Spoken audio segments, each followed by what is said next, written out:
Welcome to Ultimate Survival Gear. Today, as you guys can see, I have another pair of Vibram shoes for review, and these are one of the most popular Vibram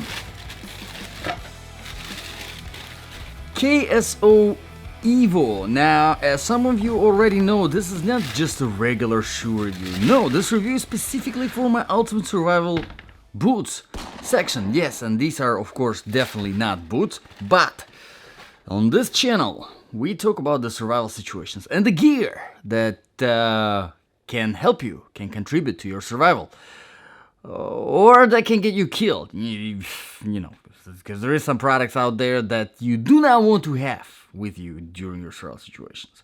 Well, whenever it comes to the minimalist shoes, like this one, like this particular one, whether you want to call it a minimalist shoe or a barefoot shoe, water shoe, really whatever. This, for me, is something that you carry in your survival backpack with you, right? You're wearing your boots, whether it's hiking boots, tactical boots, military boots, whatever you picked for your main shoe wear. Listen, it can be even shoes, whatever you want. I mean, you probably can pick this as your main shoe. Not a good idea. Probably not the best idea. But for me, this is something I carry in the backpack in case if I ever get to the point where I need to climb up something, whether it's a building or a mountain or a tree, whether I need to cross a river and I don't want to get my boots, my main shoes, wet.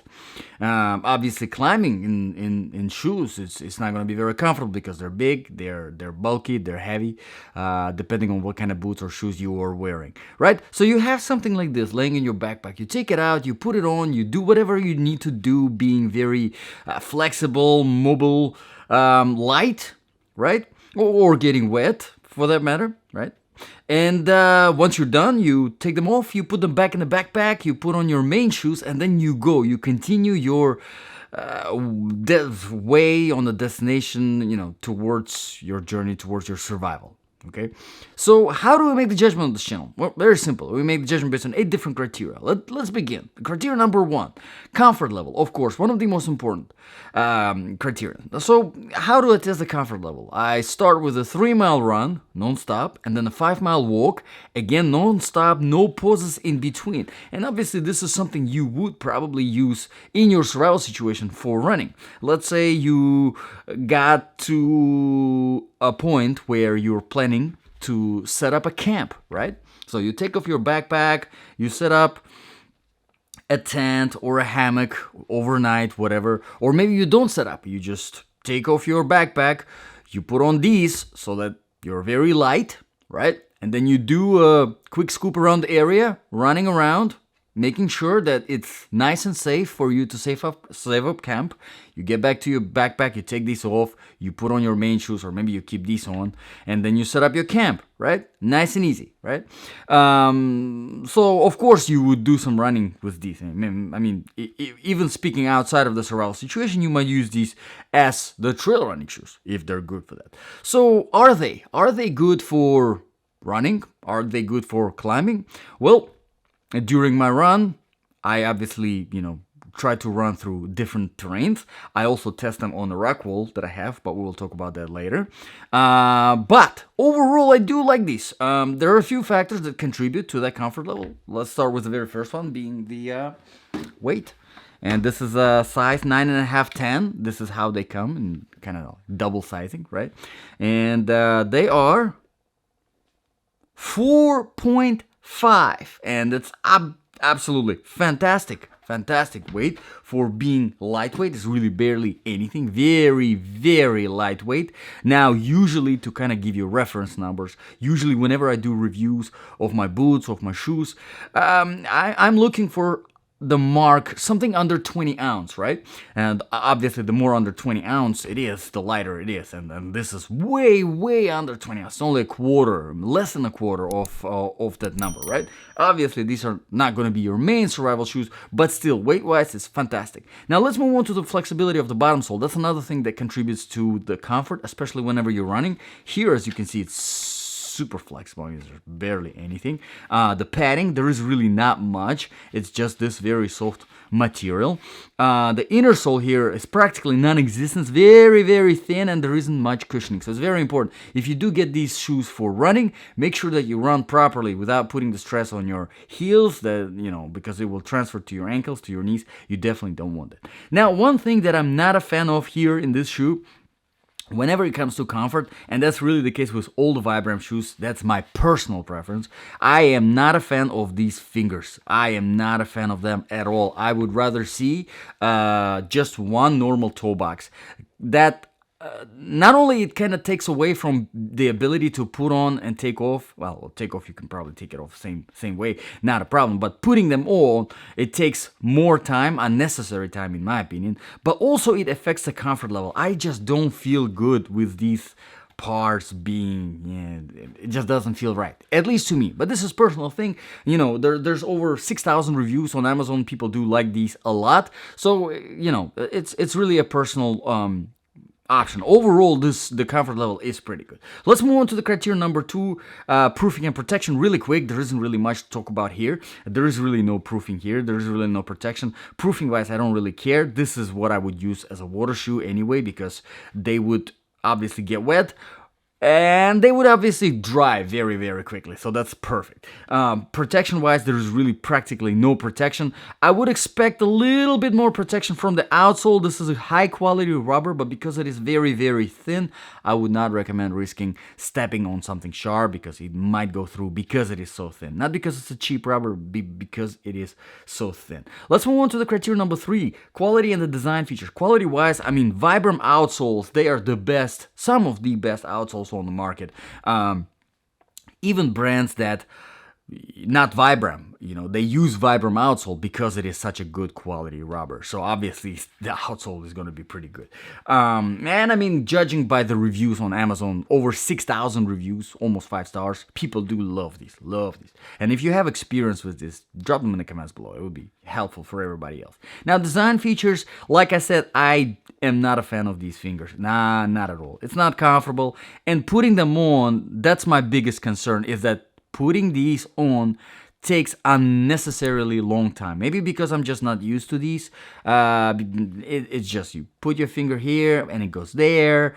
It's just unnecessary play around. For me, I like to be quick. I am, however, a huge fan of the lacing system here. I think it's fantastic. Can't really go wrong with a quick lace system here, especially whenever it involves Velcro. Really simple. You put it in.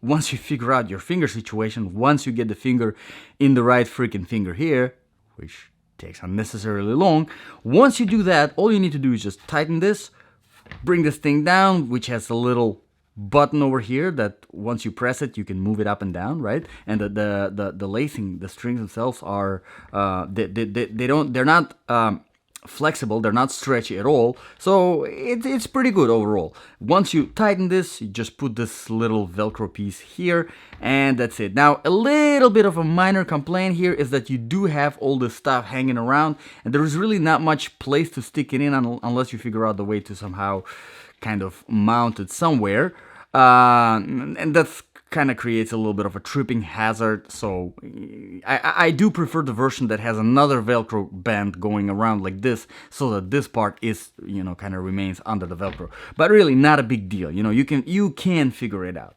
Let's move on to the criteria number 4, outsole traction and stability. Now, whenever I test the outsole, like I said, I do my run and my walk on a variety of different surfaces, asphalt, tarmac, sand, including dry sand, wet sand, dry grass, wet grass, rocky road, trail surface, concrete, marble tile, rubber, and then testing it on my rock wall. This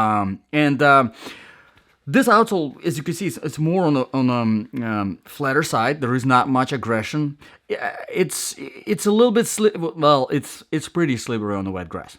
And for crossing a river as a water shoes, I would be very careful on the rocks that are underwater because they are very slippery, and this is gonna slip and slide because there is not much of that kind of like a slip resistant grooves that you can find on some outsoles out there. They're very tiny, they're very small, and once you step, it kind of presses in, pushes out the air, and creates that suction to the flat, to that slippery surface, right?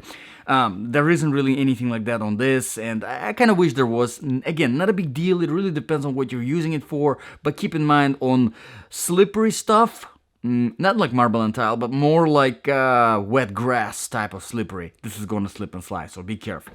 Let's move on to the criteria number 5 real quick. Temperature. No point to talk about the cold temperature at all.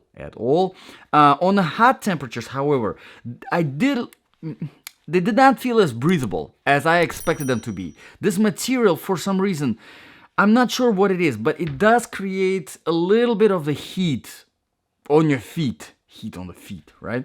And because you will wear these shoes without socks, your skin touching that material, it does create, a little bit of overheating effect, too hot condition for your foot. Hopefully it makes sense. But yes, I honestly expected a little bit more breathability. Let's move on to the criteria number 6 real quick. The sizing, they are true to the size, although the sizing is a little bit weird.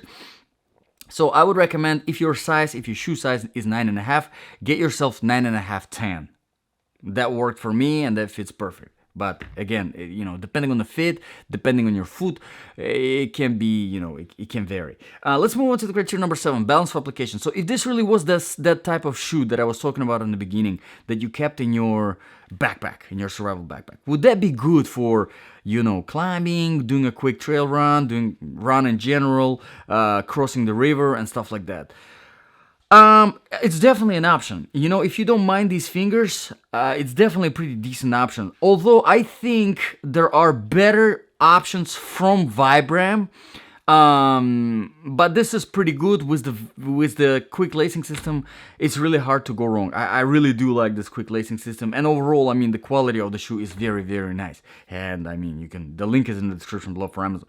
You can check out the reviews. Over 6,000 reviews. That is a lot of reviews. All right, not a lot of products have that many freaking reviews. Whenever it comes to shoes, again, hiking, whether it's trail running, tactical, whatever. So these do pretty good for people. But let's move on to the very last criterion here, is the price. The price is $84.95, so $85. It is a little bit it's quite a lot on the pricier side. Honestly, to me, it's a little bit too much. I really find it hard to justify the price for these, although it is much better than a lot of other Vibram shoes that are in 100, 120, way overpriced in my opinion. So this is probably, of all the Vibrams, is more or less acceptable pricing. Maybe that's why they have so many reviews, because of the more or less acceptable price. But still, in the $85 range, there is a lot of competition out there, a lot of good competition out there. So, I don't know, if you specifically want Vibram shoes with these fingers and with a Velcro and this particular outsole, maybe you will find these guys perfect. But to me personally, I would look around some more. So let me know in the comments below, guys, what do you think about this review? What do you think about the shoe? If you have any requests for reviews, drop them in the comments below. Thank you very much, guys, for watching, and I'll see you guys in the next video.